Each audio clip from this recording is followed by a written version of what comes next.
Bueno, hermanos, vamos a empezar la predicación y seguimos viendo el libro de Eclesiastés en el capítulo 3 y 4. Es un libro sapiencial, o sea que nos habla el Señor de la sabiduría y quiere que sus hijos aprendamos, ¿verdad? Entonces el título de la prédica es Aprende sabiduría y vive en el temor del Señor.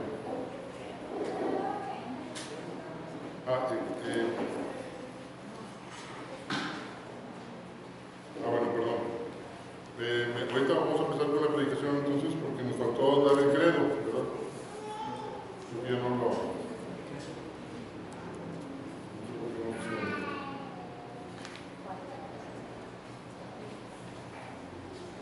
Bueno, el credo lo tenía para después, perdón. Sí, en el punto número 7 sí lo tengo ahí contemplado. Gracias como quiera por recordarlo, pero acá. Entonces, volvemos a la predicación.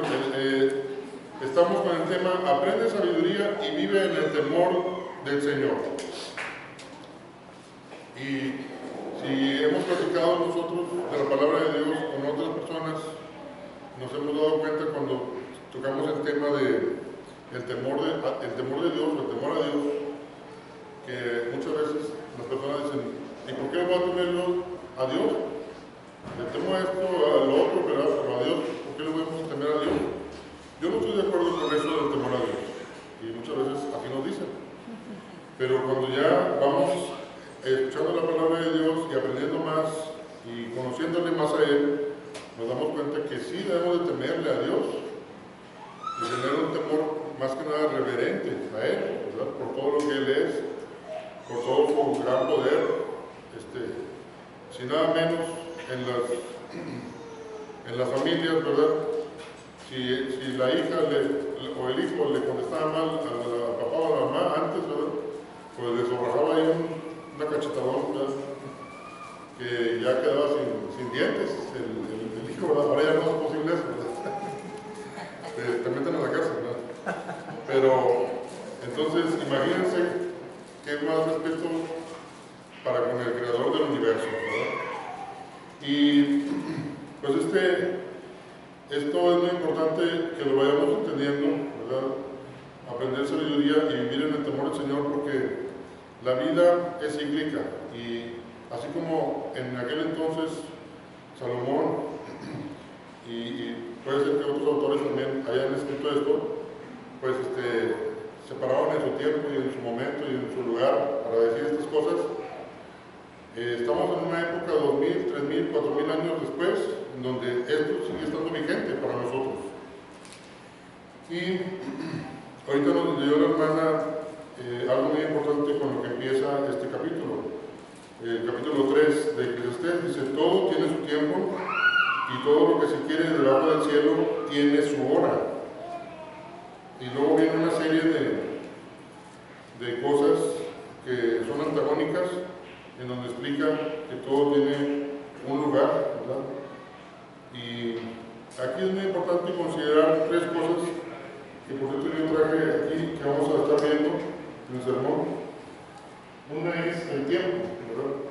Este es un reloj de arena, a ver si no se me quiebra aquí.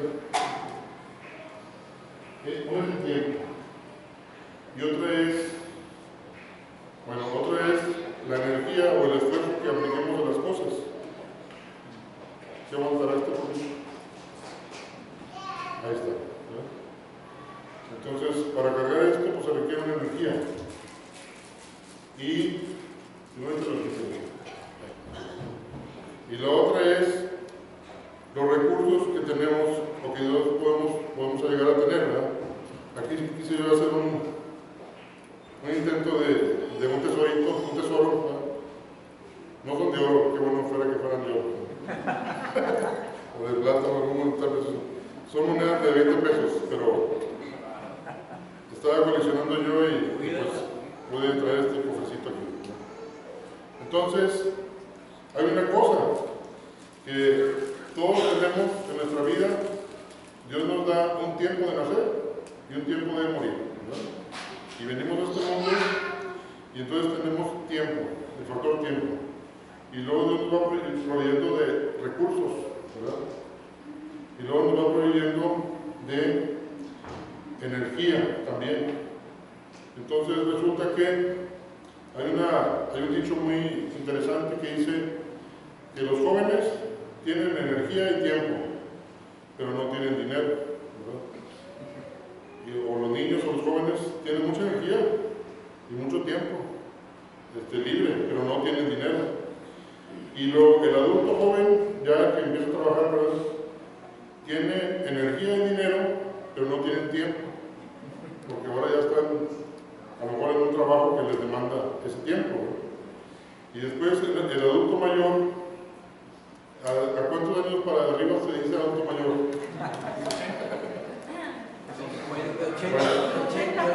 90 para arriba. Ahí lo dejamos, ¿verdad? El adulto mayor tiene tiempo y tiene dinero, pero ya no tiene la energía para hacer lo que quisiera, ¿verdad? Y entonces, de esas tres cosas, lo más importante es, por ejemplo, el dinero, como dijo por ahí el cantante, ya no supe ni dónde lo dejé, ¿verdad? Y va y viene. Entonces, este sí es importante, pero pues se puede recuperar en una forma si trabajas y vuelves a ganarlo, ¿verdad? La energía, pues también se puede recuperar si descansas bien, duermes bien una noche y te alimentas bien, te vitaminas, pues se puede recuperar. Pero el tiempo, ya no se puede recuperar. Entonces, es por eso que la palabra de Dios pone mucho hincapié de los tres elementos principalmente en el tiempo, ¿verdad? Y dice aquí la Biblia, todo tiene su tiempo, y todo lo que se quiere debajo del cielo tiene su hora. Entonces nosotros estamos en esta vida ahorita limitados en el tiempo y espacio, ¿verdad? Y a veces queremos hacer algo que no compete a nuestra edad. Por ejemplo, una vez llegó un señor adulto mayor al hospital con anemia y todo amarillo, parecía limón. Le decimos eso, amarillo limón, palidez amarillo limón, que es cuando les falta complejo B a los pacientes. Y ya investigando la historia clínica, resulta que este señor le gustaba irse con los muchachos al parque de fútbol y estar jugando ahí todas las tardes. Entonces cayó en déficit de B12, ¿verdad? No se alimentaba bien, ya estaba grande, pero quería tener una actividad que es para jóvenes. Entonces todo tiene su tiempo, todo tiene su hora. Y luego viene diciendo tiempo de nacer y tiempo de morir, tiempo de plantar y tiempo de arrancar plantado, tiempo de matar y tiempo de curar, tiempo de destruir y tiempo de edificar, y tiempo de llorar y tiempo de reír. Hay quien dice que esta vida física es el tiempo de llorar, porque hay muchos sufrimientos, y el tiempo de reír es cuando estemos con el Señor, aunque si ya somos creyentes desde aquí mismo podemos ir teniendo ese gozo de Dios, ¿verdad? Dice el tiempo de esparcir piedras y tiempo de juntar piedras, y esto se refiere a que en los campos, no sé si ustedes, bueno, a mí de joven me tocó ir al rancho de un amigo y íbamos y, oye, ¿qué vamos a hacer? No, pues hay que sacar las piedras del terreno de la labor. Ah, ok, no me está empezado esto, y ir buscando piedras y quitarlas. ¿Por qué? ¿Por qué era eso? Para poder sembrar. Si el lugar no está despedrado, desde antaño ya se sabía que se tenían que quitar esas piedras. Y por otro lado, también se aventaban piedras en los terrenos de las personas que eran enemigos, ¿verdad? Por ejemplo, si llegaban y destruían una ciudad y había un campo donde sembraban, ahí hay un versículo en Segundo de Reyes, donde dice que llegaron y cada quien aventó piedras en ese campo, ¿verdad? Para que ya no crecieran plantas. Entonces, hay tiempo para esparcir piedras, tiempo para juntar piedras, tiempo para abrazar, tiempo para abstenerse de abrazar, tiempo de buscar, tiempo de perder, tiempo de guardar, y tiempo de desechar, tiempo de romper.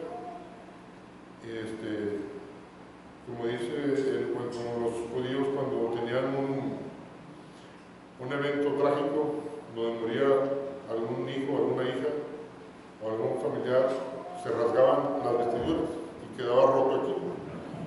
Y ese era el tiempo de romper, ¿verdad? Pero ya pasado el tiempo, a lo mejor la esposa le decía al esposo: préstame la túnica, porque la voy a coser.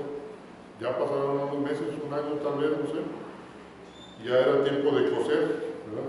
Tiempo de callar y tiempo de hablar.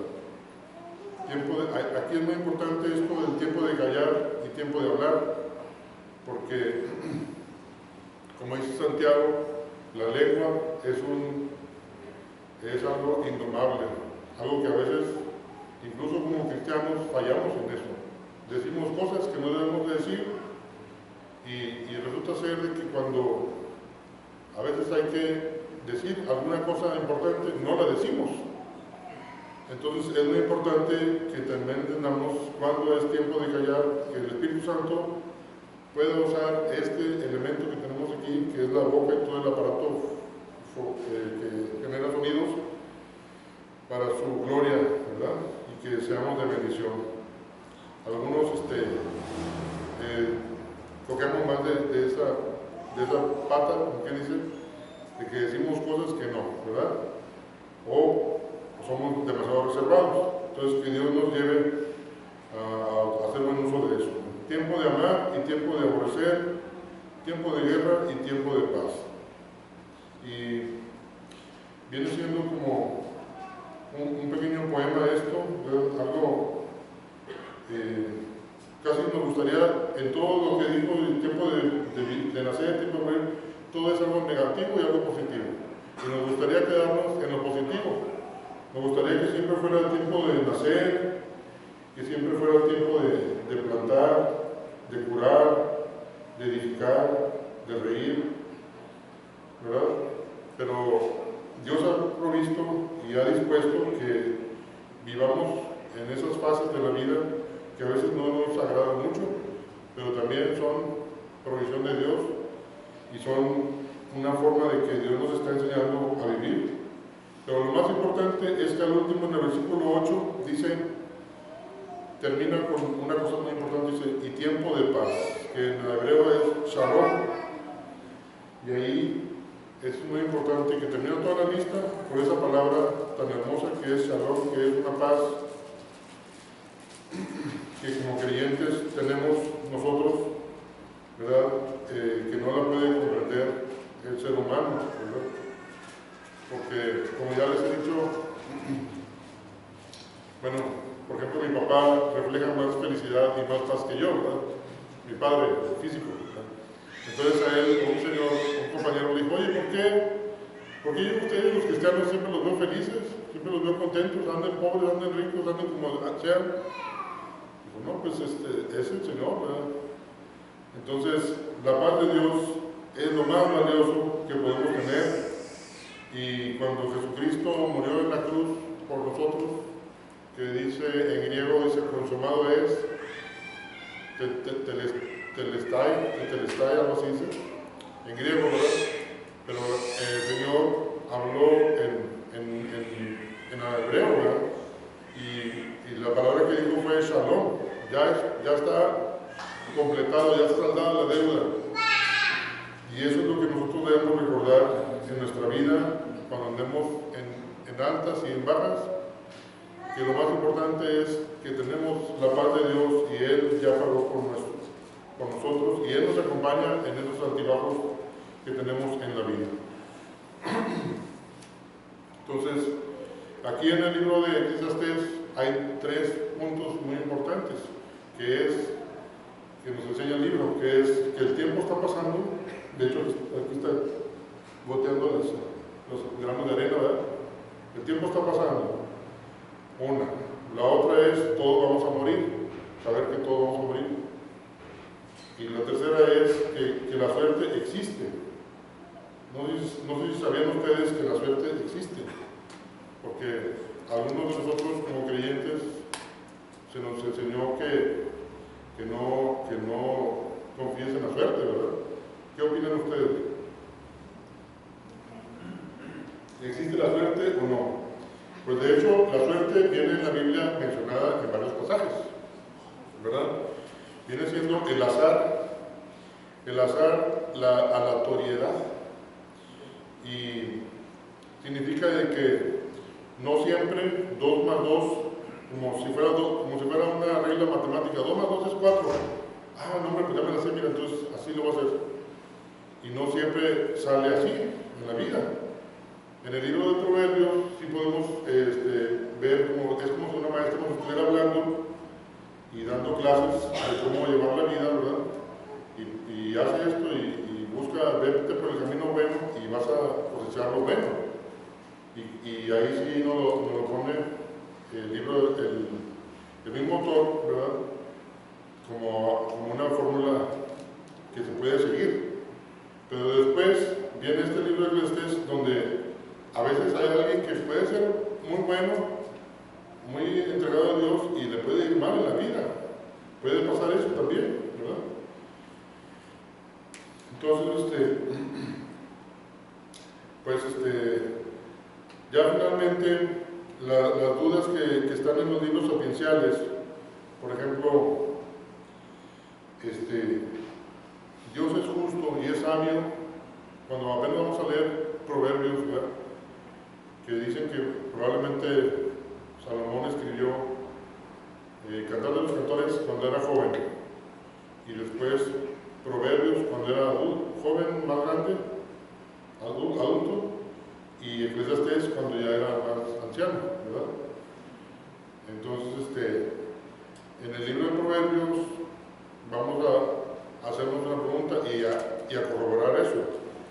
Dios es sabio y es bueno y es sabio, porque vemos en Proverbios, podemos decir que sí, y luego vemos en Eclesiastés, Dios es bueno y es sabio, y nos pasan cosas malas, y ahí es donde entra la duda, ¿verdad? Y luego viene Job, el libro de Job, que es otro tercer libro sapiencial, en donde ahí ya no nos queda duda si Dios es bueno y es sabio. A través de la historia de Job podemos ver que Dios es, a final de cuentas, y así nos va a pasar a todos, ¿verdad?, que vamos a entender que Dios fue bueno y Dios fue sabio. Si somos creyentes, nos haya pasado lo que nos haya pasado en la vida, vamos a llegar a esa conclusión, si no es que ya lo hemos llegado. Y sigue diciendo la palabra de Dios aquí, una pregunta. Dice, ¿qué provecho, en el versículo 9 del capítulo 3, qué provecho tiene el que trabaja de aquello que se afana, en que se afana? Y la respuesta pues sería ninguno, porque en una perspectiva no cristiana, ¿de qué sirve trabajar? ¿De qué sirve vivir si como quiera vamos a morir, ¿verdad? Pero nosotros que somos creyentes sabemos que ya ese azar, esa aleatoriedad, ¿verdad?, esa suerte está en manos de Dios. Y dice el Salmo 16:5, si lo quieren ver: Jehová es la porción de mi herencia y de mi copa, tú sustentas mi suerte. Y la palabra aquí suerte, Salmo 16:5, dice: la palabra suerte es como un lote. ¿Cuál es el lote que le tocó? ¿Verdad? Un lote de tierra. Dice, tú sustentas mi suerte. Dice, y si leemos todo el Salmo 16, es bueno considerarlo, a ver si al final de la predicación lo leemos un ratito más. Pero podemos entender eso, ¿verdad? Que a final de cuentas hay una provisión divina, y como dice la palabra, a los que aman a Dios, todas las cosas les ayudan a bien. ¿Sí? Oye, que te caíste de la moto. Bueno, a mí me pasó en diciembre, ¿verdad? Me caí de la moto, o me caí por la moto, y antes me había torcido el tobillo en la moto. Bueno, pues ya después, cuando en el momento, pues me dolió bastante los fracasos, ¿verdad? Pero ya después, pasando el tiempo, que ya me sané y todo, me he quedado pensando cómo Dios me ha cuidado de tantas cosas eso que pasó no fue nada, pero fue a lo mejor un freno que Dios me dio para que no me pasara algo peor más adelante, ¿verdad? Entonces, todo, a creyente, todo le ayuda a bien, ¿verdad? A veces Dios nos da ciertas experiencias, pero porque nos está previniendo de otras a lo mejor más graves y más complejas, ¿verdad? Pero hay que agradecerle a Dios también por eso.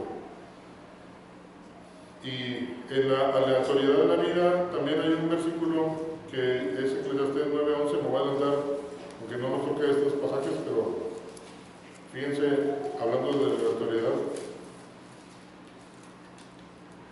ahí nuevamente podemos ver que 2 más 2 no es 4. Dice, me volví y vi debajo del sol que ni es de los ligeros la carrera, ni la guerra de los fuertes, ni aun de los sabios el pan, ni de los prudentes las riquezas, ni de los elocuentes el favor, sino que tiempo y ocasión acontecen a todos.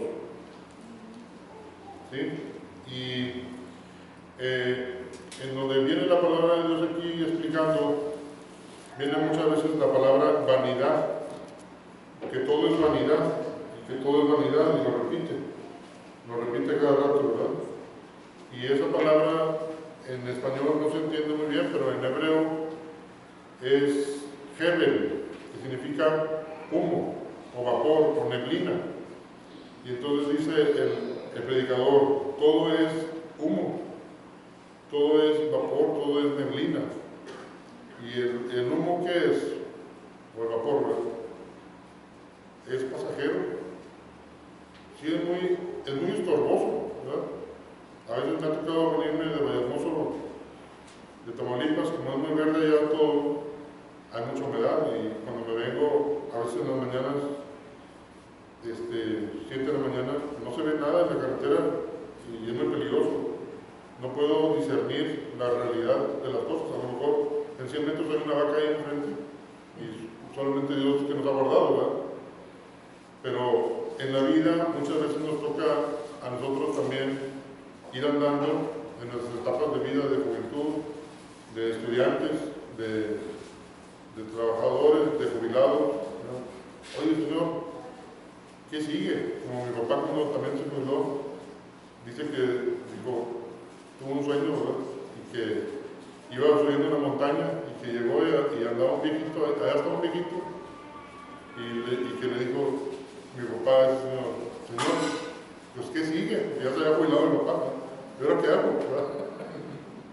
Entonces, ese viejito dice que mi papá que en el sueño le dio un libro, dice, mírate, como que estudia la palabra, ¿verdad? Bueno, ponte a estudiar. Entonces, yo creo que no nomás mi papá, sino que todos en nuestra vida a veces preguntamos, ¿qué sigue? ¿Hacia dónde va nuestra vida? Este plan que yo tenía no se concretó, entonces ¿ahora qué sigue? Este negocio que yo quería hacer no se dio como yo quería, ahora qué sigue, ¿verdad? Y hay una neblina ahí, pero Dios promete que al final o en su momento Él disipa esa neblina, ¿verdad? Pero también una cosa que hay que aprender es no agarrarte de la neblina, ¿verdad? Porque no sé si han visto que hay gente que fuma y hace unos aritos, ¿verdad? Con las caricaturas, ¿verdad? O a veces hasta formas de cosas, según, ¿verdad? Y si lo quieres agarrar, pues se va a deshacer, ¿verdad? Entonces, eso es un ejemplo de que en la vida muchas cosas son ilusiones y que no nos tenemos que afianzar de ellas, o hay una palabra que se me va, pero es de asirnos con mucha fuerza de cosas que son pasajeras, cosas materiales, ¿verdad? Y de ahí viene también la misma palabra de Dios que dice en Mateo 6:19, dice, no os hagáis tesoros en la tierra, donde la polilla y el orín corrompen, y donde los ladrones minan y hurtan, sino haceos tesoros en el cielo, donde ni la polilla ni el orín corrompen, y donde ladrones no minan ni hurtan. Porque donde esté vuestro tesoro, ahí estará también vuestro corazón. Mateo 6:19. ¿Qué es el orín? La polilla, pues sabemos que es un animalito que puede comer la madera, ¿verdad? Y el orín, por ejemplo, estas monedas, yo escogí, seleccioné unas que están muy brillosas, miren, no sé si se alcanzan a ver.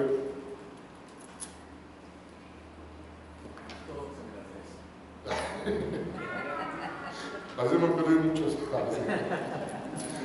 No, entonces están muy brillosas, pero con el tiempo, si uno las deja así y quiere estarlas mirando, aunque no haga nada, y más con la contaminación de Monterrey,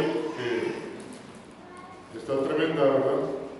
Aquí se va a formar una capita en la orilla, en toda la superficie de la moneda, y ya no va a llegar un momento en que ya no va a brillar, va a estar oscura. Es el óxido. En las grandes ciudades tienen que hacer limpieza de los monumentos, porque por la contaminación se van destruyendo, se van corroyendo, ¿cómo dice el verbo? Corroyendo, se van destruyendo, pues, ¿verdad? Nos falta clase de español, ¿no? Se corroe. Entonces, ese es el orín, y quieras o no, se va a afectar tus tesoros aquí, lo que tú tengas. Y volvemos al tema que es: aprende sabiduría y vive en el temor del Señor. Eso es lo que quiero que nos vayamos con ese tema en la mente. Algo de aprender la sabiduría es saber que las cosas materiales son pasajeras, ¿verdad? Pero a lo mejor en su momento nos sirven. Por eso dice la Biblia en el versículo 11 del 3 de Eclesiastés: todo lo hizo hermoso en su tiempo. Hay cosas que Dios hizo que son muy buenas, pero si no es el tiempo, no son las adecuadas para nosotros. Y entonces dice: y ha puesto eternidad en el corazón de ellos, sin que alcance el hombre a entender la obra que ha hecho Dios desde el principio hasta el fin. Esto que dice: y ha puesto eternidad, hay unas versiones que dicen: y ha puesto un mundo en el corazón de ellos. O sea, ¿qué significa? Que Dios nos ha hecho sabios, entendidos, no como los animalitos, ¿verdad? O sea, nosotros podemos tener la noción del tiempo, el pasado, el presente y el futuro. Y de acuerdo a eso, es una maravilla que como seres humanos seamos unas criaturas que tenemos esa noción y podamos planear en ese sentido, ¿verdad? Los animales no pueden hacer eso. Pero aún así que podemos planear y que somos sabios, o tenemos inteligencia que Dios nos dio, inteligencia que nos ha llevado hasta la luna. Pues dicen que algunos piensan que no fuimos, que no llegamos, ¿verdad? Y ahora Trump quiere llegar hasta Marte. Bueno, pues no sé. Pero la tecnología ha aumentado mucho, ¿verdad? Y nos hemos hecho muy inteligentes. Pero fíjense lo que dice: sin que alcance el hombre a entender la obra que ha hecho Dios desde el principio y hasta el fin. Nunca nos va a dar la inteligencia para poder conocer los planes de Dios al 100%. Ni siquiera, no sé, el mínimo porcentaje de lo que Dios ha hecho en nosotros, ¿verdad? Por ejemplo, muchas veces estaba yo pensando que damos por un hecho las cosas que tenemos. Por ejemplo, no sé, este país, si nos hubiera tocado vivir 100 años atrás o 110 años atrás, estaríamos en la revolución, nos tocaría una gran violencia. Bueno, todavía hay mucha violencia, pero Dios no dispuso que viviéramos ahora en este siglo y en este lugar de Monterrey. No nos tocó nacer en otra parte. O a algunos les tocó hacer otra parte, por algo Dios permitió que fuera en otra parte. Y si vamos todavía antes de eso, cómo Dios hizo el universo y todas las leyes y los puso en orden y en funcionamiento para que el sistema solar estuviera trabajando como un reloj, así muy milimétricamente. Ayer nos tocó ver a un señor que arregla relojes ahí en Liverpool. se les ocurrió un reloj, vayan ahí en Liverpool, hay Sears, hay un señor que arregla relojes, por si tienen algún reloj destruido o descompuesto. Bueno, así Dios, para Dios el universo pues no es nada, ¿verdad? Nos sorprende mucho su poder, pero Él mantiene todo eso funcionando y hizo que se generara, por ejemplo, este país, que nuestros abuelos se conocieran, que nuestros padres se conocieran, que naciéramos nosotros, que pudiéramos estar con los 5 sentidos y que pudiéramos nacer y que alguien nos cuidara y que creciéramos sanos, ¿verdad? Y pudiéramos desempeñarnos en una u otra cosa y que eso mismo también nos diera a lo mejor un sustento para poder adquirir otras cosas y que no solamente eso, sino que llegáramos al conocimiento de Dios, porque hubo personas que en el siglo de en el año 1870, por ahí, a través de Matamoros, ¿verdad? ¿Cómo se llama? Melinda Rankin, ¿verdad? Una misionera, una mujer sola que se vino a evangelizar en un ambiente hostil en México, en una carreta con peligro de que le pudieran hacer algo, y ella quiso venir y fue como se fundó la iglesia que nuestro hermano Eugenio una vez tomó un video la iglesia bautista, ¿verdad? La primera de Monterrey, y ahí justo a unos cuantos metros de la gran catedral católica, ¿verdad? Entonces de ahí hubo más libertad de expresión y fue como se fueron dando el evangelio. Y luego en el siglo pasado, en los 1900 a finales o a mitades, otro misionero vino, que algunos tuvieron la bendición de conocerlo, Emilio Anderson, ¿verdad? Y al mismo tiempo Dios estaba fomentando el cristianismo en otras partes de Texas, que también ahora nosotros como Iglesia IBUS tenemos retroalimentación de allá de Dallas, Texas, ¿verdad? De algunas teología de allá. Entonces, ¿cómo Dios armó todo para que estemos aquí y que si no fueron nuestros padres, a lo mejor a nosotros directamente nos llegó el Evangelio y qué bendición, ¿verdad? Entonces, estamos en las manos de Dios. No cabe duda de que sí hay un azar, hay una suerte, pero todo está bajo el dominio de Dios. Y dice aquí que sin que alcance el hombre entender la obra que ha hecho Dios desde el principio hasta el fin. No alcanzamos a entender cómo Dios hizo todo, pero démosle gracias de todas maneras por eso, ¿verdad? Aprendamos sabiduría y aprendamos a vivir en el temor del Señor. A veces es necesario que dejemos el control de nuestra vida a Dios, ¿verdad?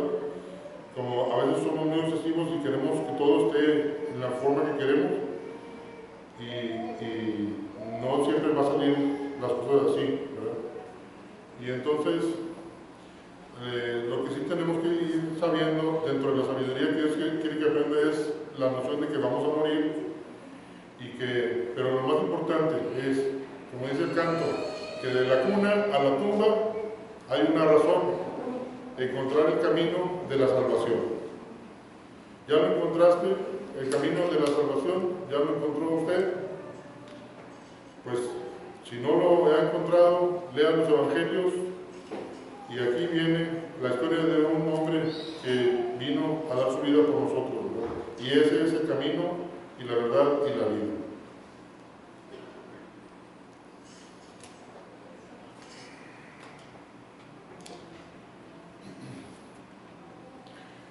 Entonces,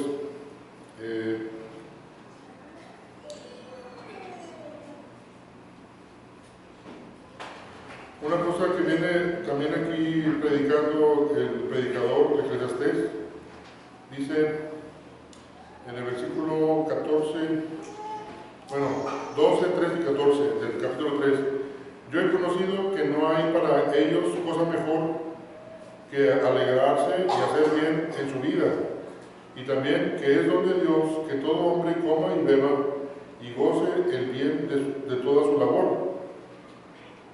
He entendido que todo lo que Dios hace será perpetuo. Sobre aquello no se añadirá, ni de ello se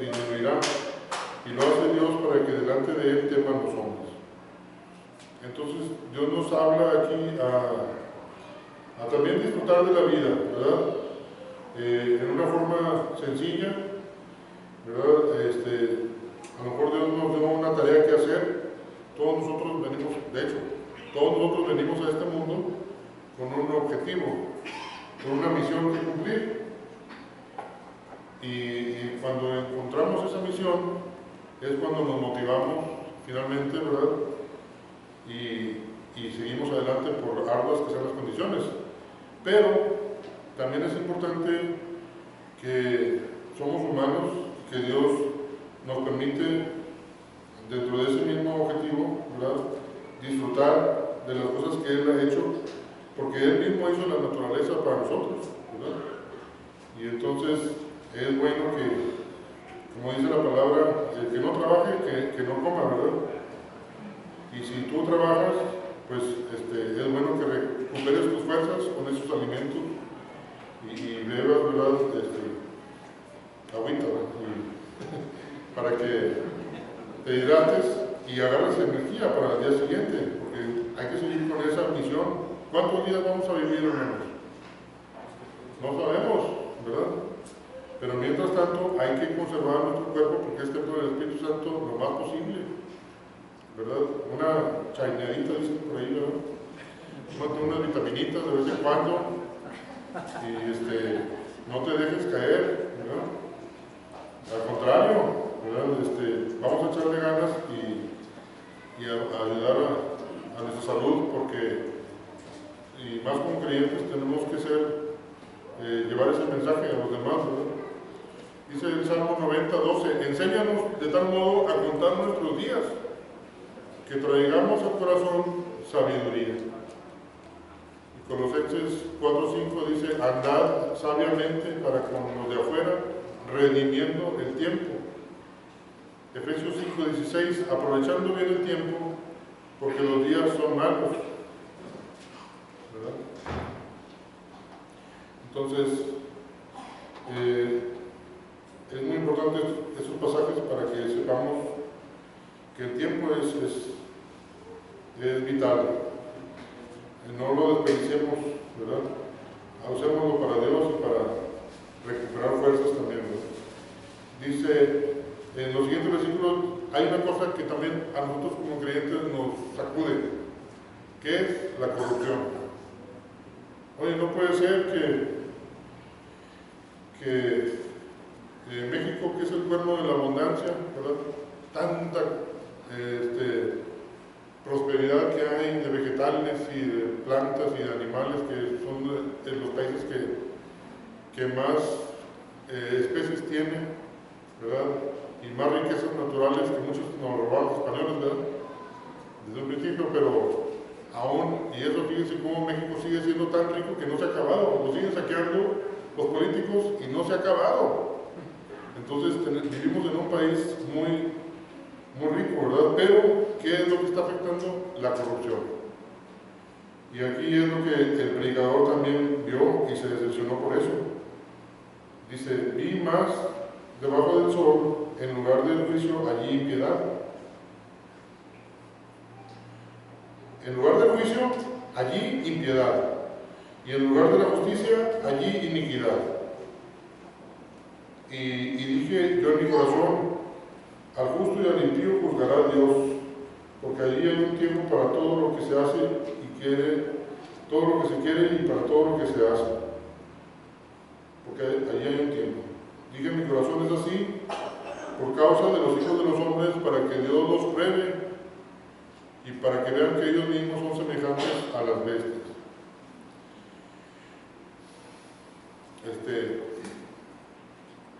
Fíjense que la corrupción es un problema muy grave en el país que hasta ni se le quiere mencionar, ¿verdad? Los políticos dicen que están peleando contra la violencia. Yo no me voy a fijar en ese detalle, pero no dicen que están peleando contra el crimen. Estamos luchando contra la violencia. Y frontalmente no se le ataca al crimen, ¿verdad? Hay muchas organizaciones que están mucho más, ahora sí vale la redundancia, mucho más organizadas que en el mismo gobierno, ¿verdad? Y eso es parte de la maldad que no deja avanzar al hombre, pero nosotros como cristianos estamos inmersos en esto, mas no por eso caeremos en esto. Es como una prueba. Aquí mismo dice, es así por causa de los hijos de los hombres para que Dios los pruebe. ¿Sí? Pues que Dios nos saque adelante, que nosotros sigamos siendo la sal de la tierra, ¿verdad? Y no que nos desalinicemos y no sirvamos ya para nada, ¿verdad? Y luego viene un pasaje donde dice que que sucede lo mismo a los hijos de los hombres y a las bestias. Un mismo suceso es, como mueren los unos, así mueren los otros, ¿verdad? Y muchas personas piensan que hasta este pasaje a lo mejor o este libro como que no compagina con la Biblia, pero en realidad aquí hay dos interlocutores en el libro, y a partir del capítulo 3, o sea, un interlocutor es el crítico, el que se sienta a criticar, está fume ahí criticando. Pues es bien bonito criticar, todo es bien fácil, pero dar una explicación, no, mira, es que aquí está Dios. Entonces en este libro, a partir del capítulo 3, empieza a meterse el interlocutor, el autor del libro, con el crítico, y a darle el razonamiento de que las razones de por qué suceden estas cosas y que al final de cuentas hay un Dios a que se le va a rendir cuentas, ¿verdad? Y en ese entonces dice el crítico, pues muy fácil, dice, no, pues pasa lo mismo, todos nos vamos a morir, los animales también, y nosotros también, y el espíritu de los hijos de los hombres, quién sabe si sube arriba y el espíritu del animal desciende abajo a la tierra, quién sabe esto. Y esta pregunta es como retórica, porque, por ejemplo, en Isaías dice, ¿quién ha escuchado nuestro anuncio? ¿Verdad? Es como decir, va a ser imposible que alguien se arrepienta.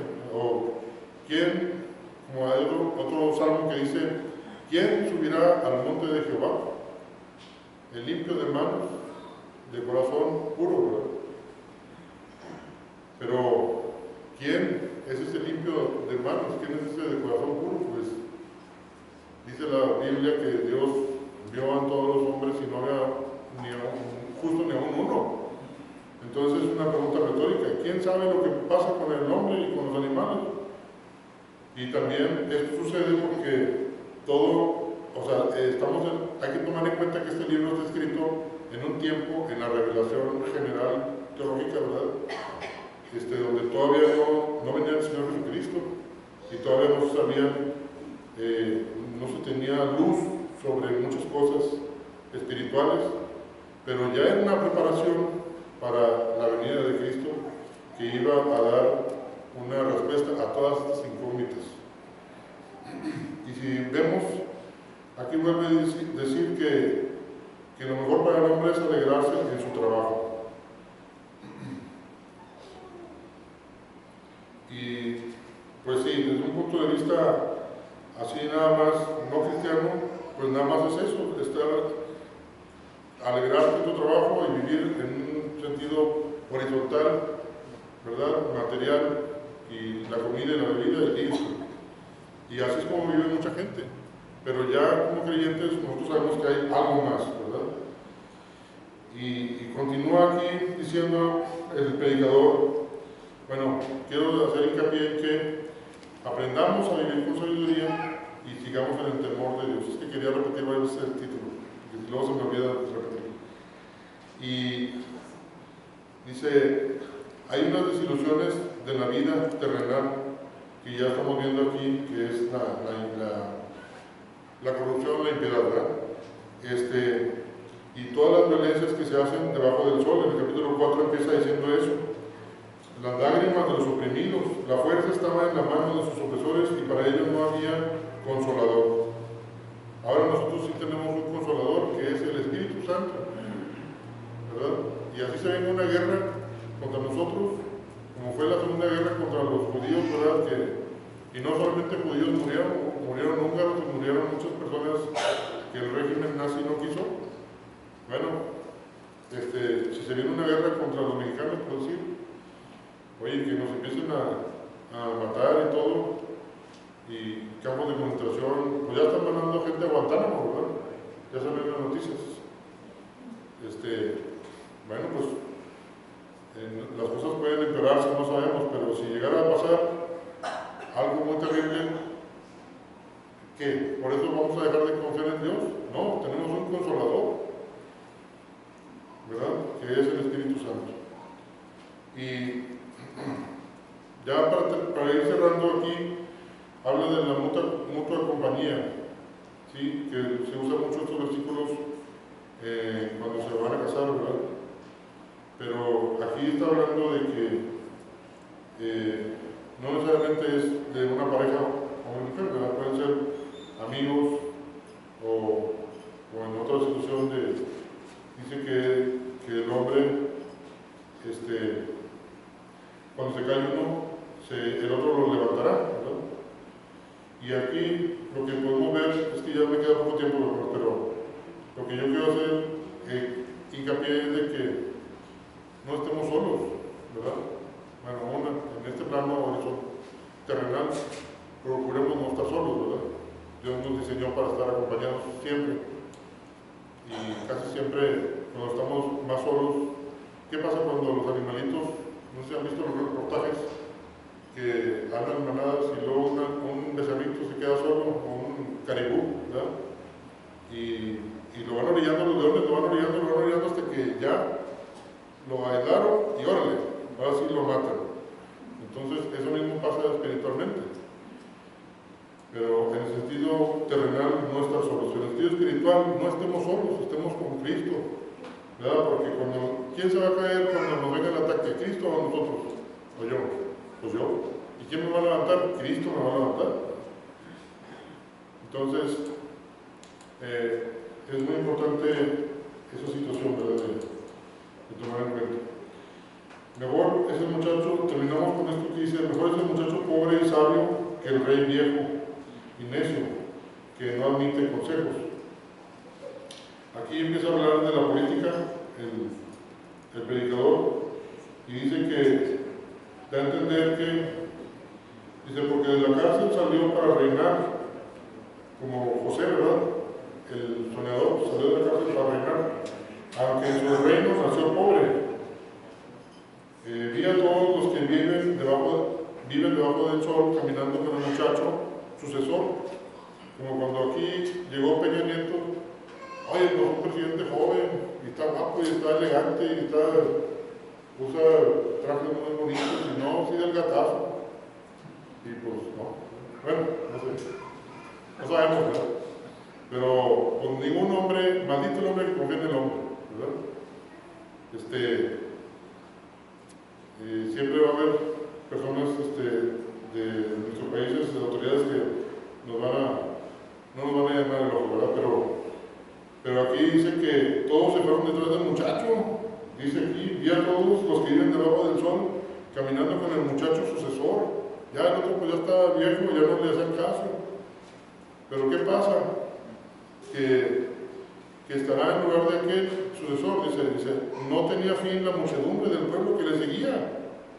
Sin embargo, los que vengan después tampoco estarán contentos de él. Y esto es también vanidad y aflicción de espíritu. Entonces, al rato el joven se va a hacer viejo, y pues también va a pasar lo mismo, ya nadie le va a querer seguir y van a querer seguir a otra tendencia, ¿verdad? Otro trending topic. Y así, en la vida, incluso las situaciones, los puestos políticos, también es una neblina, es una vanidad, el dinero es una vanidad, el poder, el placer y todo, la sabiduría incluso, que sería de los más altos conceptos que el hombre busca, llega a ser una vanidad también. Entonces, lo que nos queda a nosotros es, volvemos al tema de la predicación, que es, aprende sabiduría y vive con el temor del Señor. Y yo nomás para terminar quiero leer el Salmo 16, que me gustó mucho, que es un salmo mesiánico, en donde Jesucristo tenía la sabiduría de saber que su Padre se iba a encargar de él aunque muriera en la cruz, aunque muriera desolado y que todos sus discípulos corrieran, su Padre lo iba a sustentar y no iba a dejar su muerte en el Seol. Igual nosotros como cristianos, reconocer eso, ¿verdad? Que Él es el que nos guarda. Salud. Vamos a leer el Salmo 16. Dice: guárdame, oh Dios, porque en ti he confiado. Oh alma mía, dijiste a Jehová, tú eres mi Señor, no hay para mí bien fuera de ti. Para los santos que están en la tierra y para los íntegros es toda mi complacencia. Se multiplicarán los dolores de aquellos que sirven diligentes a otro Dios. No ofreceré yo sus libaciones de sangre, ni en mis labios tomaré sus nombres. Jehová es la porción de mi herencia y de mi copa. Tú sustentas mi suerte. Repitamos esa frase. Tú sustentas mi suerte. ¿Verdad? Las cuerdas me cayeron en lugares deleitosos y es hermosa la heredad que me ha tocado. Bendeciré a Jehová que me aconseja. Aún en las noches me enseña mi conciencia. A Jehová he puesto siempre delante de mí, porque está a mi diestra, no seré conmovido. Se alegró por tanto mi corazón y se gozó mi alma. Mi carne también reposará confiadamente, porque no dejarás mi alma en el Seol, ni permitirás que tu santo vea corrupción. Me mostrarás la senda de la vida. En tu presencia hay plenitud de gozo, delicias a tu diestra para siempre. Qué hermoso salmo que nos conforta de que aún, no solamente en esta vida, sino que hasta en la siguiente vida, estamos en las manos del Señor. La suerte nuestra está sustentada en sus manos. Entonces, querido amigo, querido hermano, hermana, nos vamos de este sermón, ¿verdad?, con la conclusión de que no hay que perder la esperanza. Hay que saber vivir humildemente confiando que la vida tiene sentido, incluso cuando no podemos encontrar ese sentido. Ahí está el sentido. Dios sabe por qué. Y un día Dios va a dispersar esa neblina y va a traer justicia a lo que nos ha pasado o a lo que les haya pasado a las personas. Pero cuidado, porque Dios también sabrá de lo que nosotros también negligentemente no hicimos bien, ¿verdad? Entonces la neblina Él la dispersará en un momento dado y estamos en manos de Dios. Aprende sabiduría y vive en el temor del Señor. Amén. Dios te bendiga. Gracias.